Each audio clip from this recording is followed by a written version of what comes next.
இப்போ நடந்துட்டு இருக்க ஈரான் இஸ்ரேல் 2 நாட்டுக்கு இடையில நடக்கிற சண்டையில பார்த்தீங்கன்னா சிலிண்டர் புக் பண்ண முடியல. சிலிண்டர் இன்னும் கொஞ்ச நாளைக்கு கிடைக்காதுன்னு சொல்லியிருக்காங்க. எல்லாமே சரியாகும், இன்னும் கொஞ்சம் நாள் ஆகும்னு சொல்லியிருக்காங்க. அது வரையும் சிலிண்டர் கொஞ்சம் கம்மியாவே யூஸ் பண்ணணும். ஈவினிங் டைம்லனாலும் நம்ம ரிலாக்ஸ்டா உட்காந்து விறகடுப்புலயே சமைச்சுக்கலாம். ஆனா இந்த மார்னிங் டைம்ல நம்மளே ஹரிபரியா ரெடி பண்ணிட்டு இருப்போம். சிலிண்டர் இல்லைன்னா இன்னும் என்ன ஆக போகுது நிலைமை.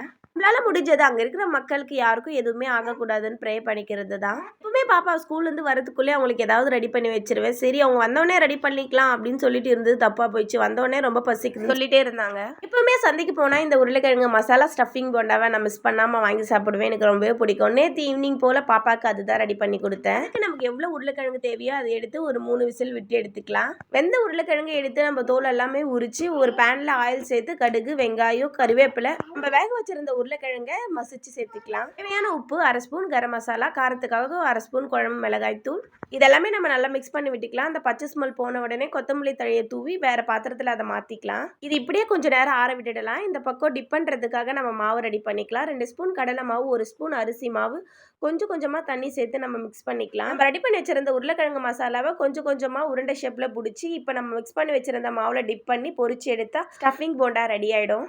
இப்போல்லாம் ஆயில் ரொம்பவே சேர்த்துக்கிற மாதிரி ஃபீல் ஆச்சு. அதனால நான் ரொம்பவே கம்மியாக தான் செஞ்சுருந்தேன். ஆளுக்கு 2 போதும்னு சொல்லிட்டு. குட்டீஸ் 2 பேருமே இன்னும் கொஞ்சம் செஞ்சுருக்கலாமான்னு சொன்னாங்க. அடுத்த முறை கண்டிப்பாக செஞ்சு தரேன்டான்னு சொல்லியாச்சு. பாப்பா படிச்சுட்டு இருந்தாங்க. பாப்பா கிட்ட சூடாக எடுத்துகிட்டு போய் கொடுத்து நானும் பாப்பா எல்லாருமே உட்காந்து சாப்பிட்டு முடித்தேன். வீடியோக்காக சொல்லல, டேஸ்ட் உண்மையாகவே சூப்பராக இருந்தது.